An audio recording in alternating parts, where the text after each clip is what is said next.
Welcome to the G-Spot.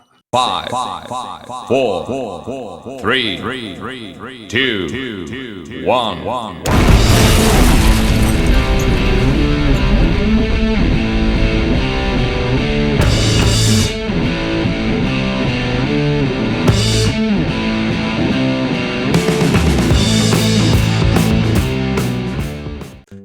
Hello everybody and welcome to Dynamic GT League's G-Spot, where we are aiding the search for more enjoyment. And I think this actually might be the G4 now, the fourth one of the G-Spots. And I've just been informed that I hadn't put the Welcome to the G-Spot intro on the previous last week's video. So hopefully I've done it this week. If not, somebody message me and remind me. Okay, for those that don't know what the G-Spot is all about, ask a woman and see if you get slapped or not. But in terms of DGT League, it's basically where we can have a look at weird things that happen, show things that happen, or perhaps discuss things like if somebody's been given a penalty for something or why somebody hasn't been given a penalty for something. Because it's handy to be able to show these things. And if we see anything funny as well, then maybe we can show that. Okay, so I've got Ray with me. He's sitting there watching his wife unbox the Easter eggs. I could have just said unbox her eggs, but that would have sounded really weird. You just said that? Yeah, that is true. I did, but I covered myself by. Well, okay, maybe I didn't. I covered myself with her eggs. What a way to start. G-Spot. Yeah. Right. Well, let's have a look then at what we've got. Here we go. So let's take a look at the first one. So G1 Race 2. So from a while ago, Fuzzy Rich. Now we're having a look at Rich Blues here because from Race 2, at the time on commentary, we wondered whether Rich Blues had overtaken SRI in the fuzz. So looking from this view, we can't really tell, but that was kind of the camera angle that I had at the time. So when I looked up, I saw Rich Blues making the move into the chicane, so I couldn't really tell. So we'll have a look now on the view I think Rich uses. So as we're approaching, the fuzz start point is where the green signs are, and it's pretty much impossible on this view that we have to see who is where. Rich would have had the radar, but we don't have access to that. Now from SRI's car, I don't think this is the view that SRI uses, but again, it's impossible to tell just from this view who was ahead at one point, but it does look like Rich has made the move into the chicane. So let's look at it from this perspective. So as we're running down the hill, they're side by side-ish. Okay, now we are a bit ahead of the sign at the moment, but if we were to look at this from a steward's perspective, if someone said, he overtook me in the fuzz, blah, blah, blah, then what we would do is exactly this. We'd go into photo mode, have a look around and go, okay, well at this point, Rich is actually just ahead. Right, where's the fuzz start point? It's over there to the right, it's at Shinbashi. Okay, so at this point, Rich is ahead, but what's the situation when they are actually under the fuzz activation point? So let's move it forward a little bit. A little bit more. Somewhere about there, we'll have another look. And from this view, we can go, okay, Rich Blues is ahead at the start of the fuzz. Now, at the moment in time of this happening, it could have been very difficult for either driver to be able to see exactly where the other car was positioned, but we've been able to see from that Rich was ahead, and SRI there was able to slow the car down enough to allow Rich Blues to take the corner, which he was perfectly entitled to do. What I would say is, with the fuzz rule that we have, we do say that if people feel that it's too close to call at that moment in time, if people are unsure of who was ahead or not, then the person that was attempting the overtake should be the one that backs off, because the other car was ahead before the fuzz. But in this situation, I would say SRI's done the right thing there. Whether he was able to see that he was behind or not, I don't know. But in the end, it was the right outcome. Anything to add there, Ray? Yeah, and also the tower, the timing tower or precision tower on the left-hand side did show Rich ahead just a little bit beforehand, but yeah, right enough it is slowed down, so it would have been hard to tell between the two of them. I didn't think about looking at the timing tower, to be honest. So I was watching that. I just went for hard facts. Draw a line, VAR, get it wrong. But no, I mean, to be fair, it was one of those that on commentary, I genuinely thought that Rich had illegally overtaken, because that's what I thought I saw. Turns out, no, it was absolutely fine. Yep. So yeah, no I harm. don't think Rich done anything wrong. SRI was slow out the corner. Rich got him. Yep. It was actually before the fuzz zone anyway. So Yep. it would have been wrong for SRI to even contest that. Yep. What SRI could have done is he could have perhaps said, I don't know who was ahead, blah blah blah, could somebody have a look and let me know? And we'd have gone, yeah, okay. To be fair, I think if it had been reported as a steward, if I'd looked at that footage, I'd have probably gone, yeah, there's nothing wrong there, but we'll show you on the G-Spot. If it was going to be a penalty, then obviously it'd be dealt with and probably show on the G-Spot. Or maybe SRI went and looked at his footage and said, no, he was ahead. Yeah, true, yeah. Now, what I will say is, if anyone's wondering why this is we've just had race 4 and we're showing something from race 2, it's because I completely forgot about it when we did race 3. So, yeah. Okay, on to the next one then. And it's an interesting one, this, because, well, sometimes things are dead easy to analyse and to do and to know what was happening. I mean, and it's sometimes. Are you okay? I think I'm having a stroke. Oh, sorry, I was thinking of Liz early again. I shouldn't really joke about that, but anyway. I had to check Discord to make sure you hadn't pluggered off. To be honest, I was trying to segue to a joke, but I completely ballsed it up, like royally, and then I tried to fix it and failed. So I'm gonna hover over that, and we'll get to it in a bit. Okay, so the next one, onto the footage. So G2 from race 3, Art Powell and Dave the Harp. Now this was actually put in as a report by Art Powell, wanting to know like what had happened here. Thought that perhaps Dave the Harp had made contact with him and put him in the wall. So as we look at the sort of spectator footage here, we can see that Art Powell's right up behind Fluffy.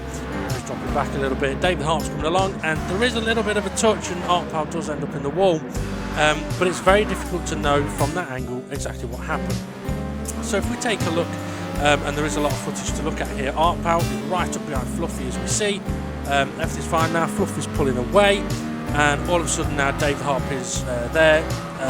Yes, it looks like there's a little bit of contact, and Art Powell has ended up touching the wall. So I'm going to look at it from behind now, and interestingly it's the gap between Art Powell and Fluffy that opens up, which is kind of important here, as I'll get on to in a moment. So we're on board with Dave the Harp now. This is, I think, the view Dave uses, and it's not like Dave's on fresh tyres, but all of a sudden he's on the back of Art Powell. He goes to move to the inside. There is a little bit of contact, as I said, and Art Powell does end up touching the wall. The two are connected. I think the stewards couldn't come to an exact example, but what I want to point out here is Art Powell's speed here is 112 mile an hour. Dave the Harp is already doing 127. And when Dave the Harp is about the point that Art Pal was, Dave's doing 132 mile an hour, 20 mile an hour more than Art Pal. That's why that gap closes and Dave goes to make the move. Now there is still more to this. So this was something that was very difficult for the stewards to sort of analyse and look over, and it went on for quite some time because this closing speed happens so quickly that I think it catches Dave the Harp out. And what he does is he kind of goes for an overtake, but it's also evasive, because if you look, he's not moving to the side or anything until now, when he's realised that gap's come down a lot. So now Dave is moving over to the left to take evasive but also attempt the move, but he's overcorrected that turn and made a little bit of contact with Art Pal there, and then they're both going to continue on, and Art Pal, does that contact make him hit the wall? To be honest, the stewards couldn't say for definite 100% yes, but also if we look at Art Pal's footage now, so Art Pal's coming along, this is the point he's slowing down, but I want to look at the red dot above his steering. So his steering angle has been coming off, and it's still coming off now, so it's less steering, and Dave has now appeared. But Art Pal now, as Dave has pulled out, Art Pal is now also turning a bit towards the corner, and this is a key point. Look, there's more steering angle going on. So as Dave has taken that evasive and gone for the move and overcorrected, Art Pal has also started to steer left. So what the view of the stewards was there was that it was an unfortunate situation where Art Pal was slow up the hill, slower than expected up the hill, and that was shown by the speeds. I think Art Pal was doing 112, eventually got up to about 124, I think it was, but Dave was already doing 127, and by the time we got a little bit further up the road to where we first saw Art Pal's speed around 112, Dave was doing 130 something mile an hour. At those difference of speeds, that gap is going to close instantly. So to be fair, Dave could have just smacked Art Pal up the arse. He's attempted to avoid Art Pal, but he has overcorrected a bit with his having steered left and then having to steer right. He's overcorrected a little bit and yes, made contact. But as I said, it is at that same point that Art Pal has gone from taking his steering off to then starting to apply the steering. Now, none of us think that Art Pal turned into Dave, and none of us think that Dave turned into Art Pal. So for that, it was an unfortunate situation of occurrences that led to the contact, but none of us were able to definitively say the contact 100% definitely was the reason that Art Pal was in the wall, but also we couldn't necessarily say we would put 100% blame on Dave the Harp or put 100% blame on Art Pal. So for that specific instance, I can't remember what the exact wording was on the stewards report, but I mean, Ray might find it, but it was along the lines of it's just an unfortunate situation that happens in racing sometimes, no further action. It does not mean that you can swing around the track, twat someone into the wall and overtake them. No, that's not right. But if I remember, am I right, Ray, in thinking that it was also added on the report that the polite thing would have been for Dave to let Art Pal back through, but it wouldn't necessarily be something that it would be forced to do? I'm just searching for it now. He's searching for the G-Spot. I still not found it, even after forecast. What is that going that way? Go that way.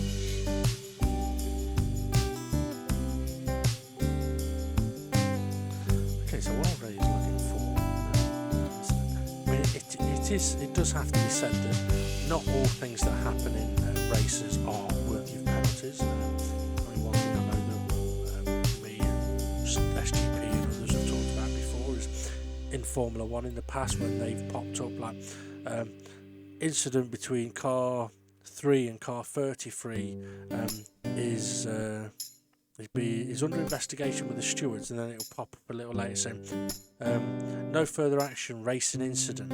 And it's like, well, we need a bit more information than that, because sometimes in F1 anyway, someone might be to blame, but maybe they've ended up retiring from the race. But does that mean they should avoid a penalty? Because if they were at fault but they've not finished the race, then surely they'd be better off saying this guy was at fault, but because he ended up not finishing the race through his own stupidity, there is no penalty, no further action. Yeah. So the initial move from Dave the Harp is fine, as he had a lot of more momentum, and there was space on the inside left-hand side. The contact was caused by the two cars merging. Dave appears to overcorrect his steering during a slight slide, or whatever you want to call it, while at the same time Artpal slightly moves to the left for the next corner. While this did impede Artpal, it's difficult to judge whether this was the cause of him brushing the wall. Given he was already on a tricky line, the contact did not help Dave complete the overtake. We can also understand why Artpal may have felt aggrieved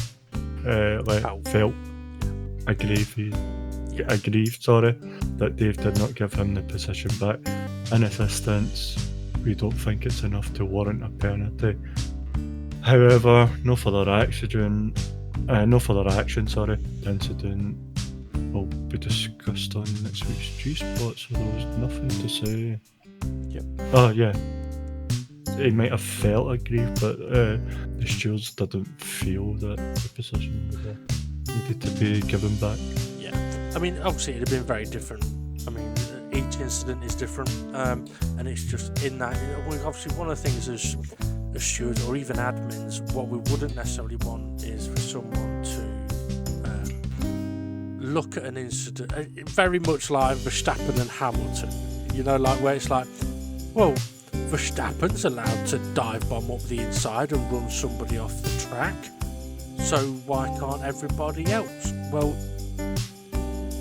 it depends on what's actually happening in the situation. Like if you're already side by side, it's not a dive bomb. And obviously each incident is different, each corner is different. There are never two things that are identical in those kind of scenarios. But yes, I think that's that one covered. So should we move on to the last one, Ray? Yeah, I'll let you carry on with the last one. I'll be right back for the just before the end. Got a wee child in the commentary room. No problem. Okay, so we'll go on to the next footage, which is G3 from Race 3, Twilight's Pits. During the commentary and afterwards, we did mention that Twilight had a tricky pit entry as he makes his way into the pits, has a bit of a wobble, dips a wheel on the grass, and around he goes. But we don't see fully what happened there. Oh, hang on a minute. Oh yeah, that's right, we're down under, aren't we? He's upside down there. Bloody hell, mate. All over the curb and spin it around. It's really weird seeing that upside down. That was done intentionally, by the way. It was done for a bit of fun. Okay, so let's take a look at what happened then, really. Well, unfortunately, Twilight gets on the brakes a bit late. He should have been braking at this point, at the line, but he brakes late. Having braked late, that's what causes what happens next, which is he's not able to get the car completely slowed down because of the tyres and because of braking a little late. So when he's turned in for the corner, he's going a little bit too fast. Now, he does take quite a lot of curb, but the amount he takes is actually okay because his right-hand wheel's just about to stay on the racetrack. But the curb sends the car up in the air, and as it lands, it goes to the right as it slides and then grips and goes left. and this is now what causes him to spin. The grip was there, sending him left, but now his rear tyres are on the grass. They've got no grip as the fronts get on the tarmac, and around she goes. Nothing Twilight could do then to stop that from spinning around.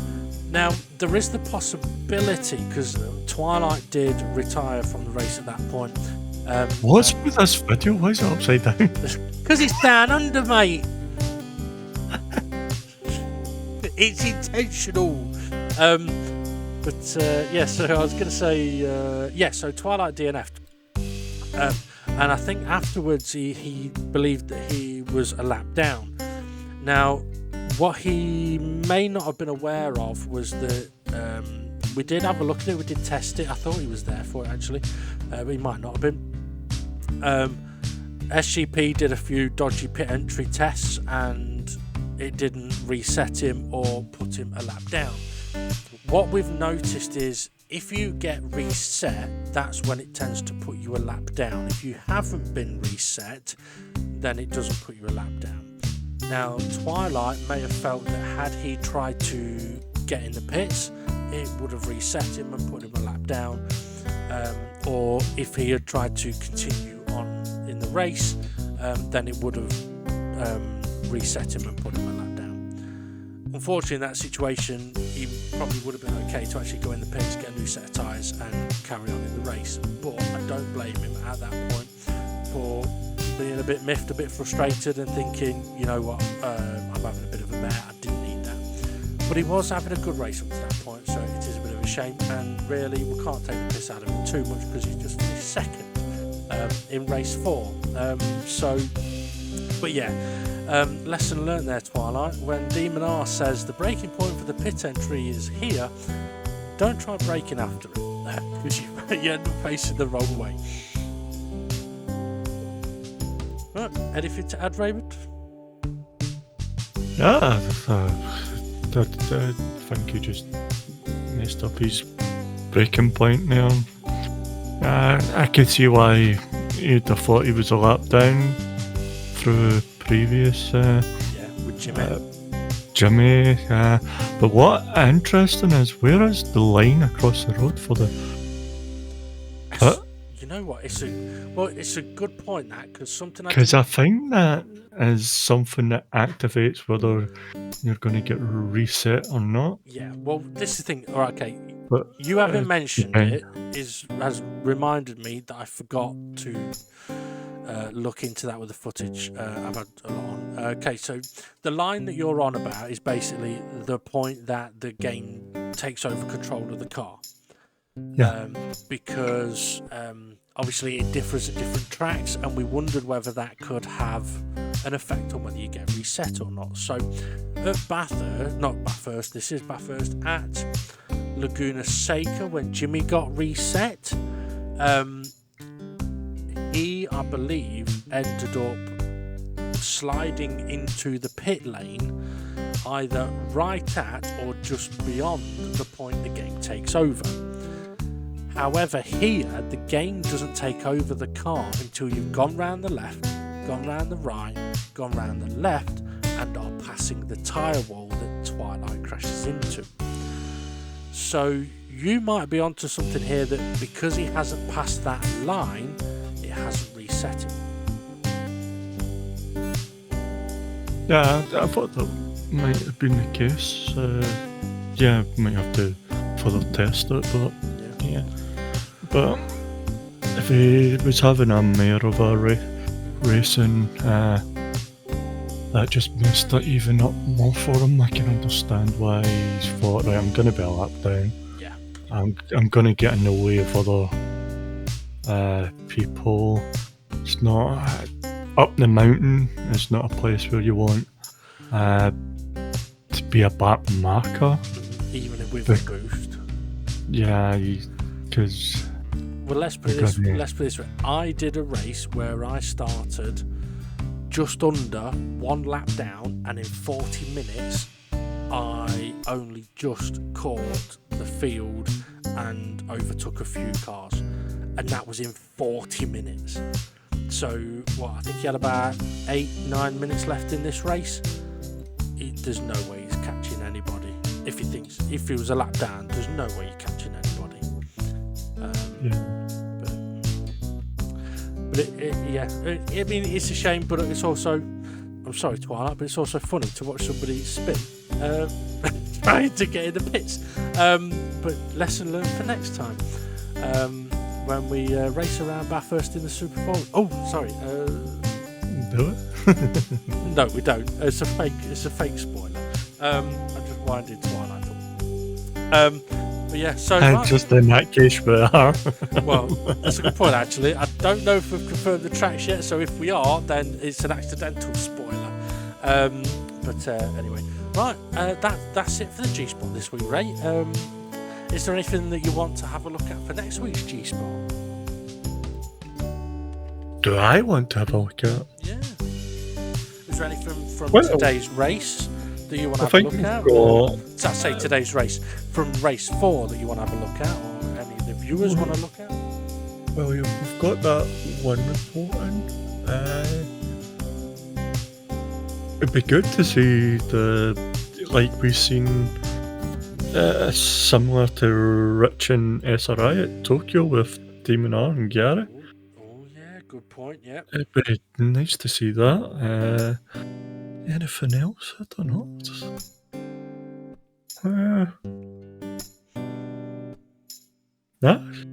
Don't think you can. What about Mitch? Well, actually, you know what? There was can you fit 2 cars on the pit entry?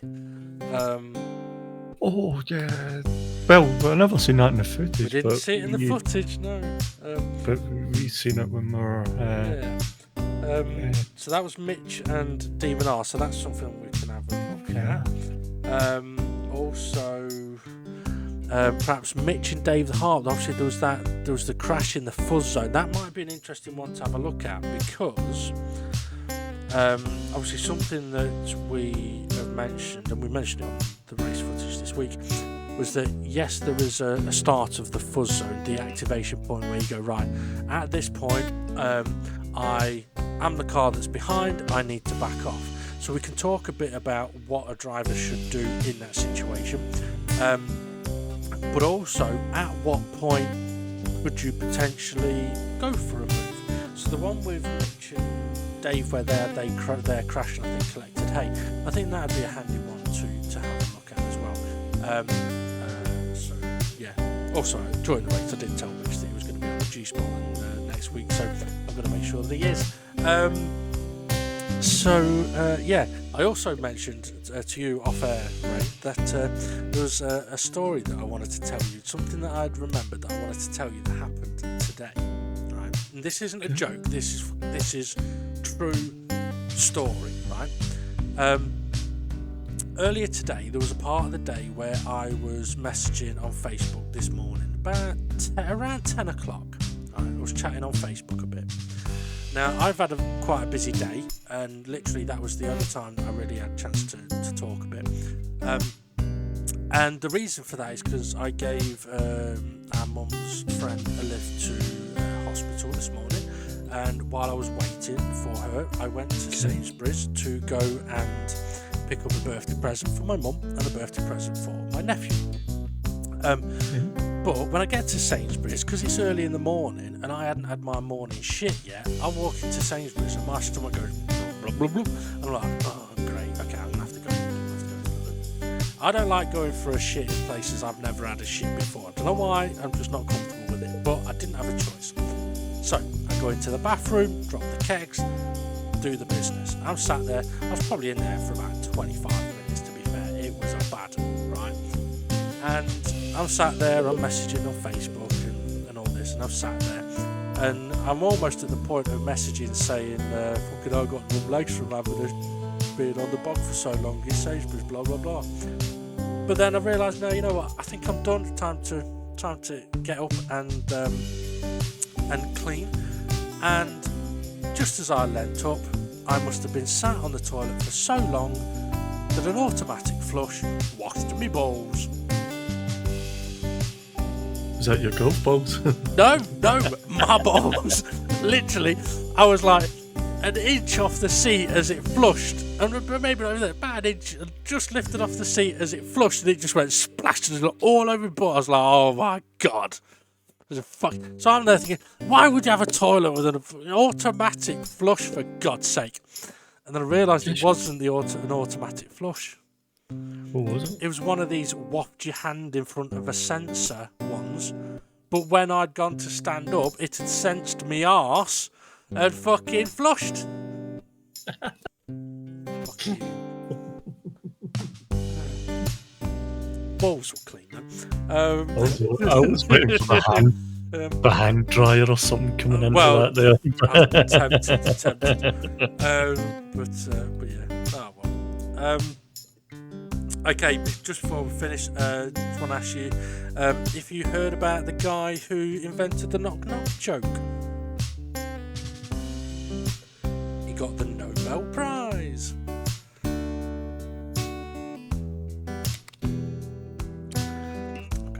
On that note, no, there's a bit more. I mean, I've mentioned I've had a busy day today, so I think it's only fair that I should say what it is I've had a busy day, because to be fair, we're recording this the same day that we've done the commentary, and for me, I was shocking on commentary, and it is because I've had a busy day, and part of that busy day has been from decorating. It's absolutely king. The first... You're just losing your words on that because you've been hot flustered by your mum's friend. Yeah. Oh no, you're all right. Thank you. Sue's a lovely lady, but no. But yeah, so I am knackered though from doing the decorating. The first. Oh, what's the song, Miss Susie? You on about Ali G's song? No, that's Majula.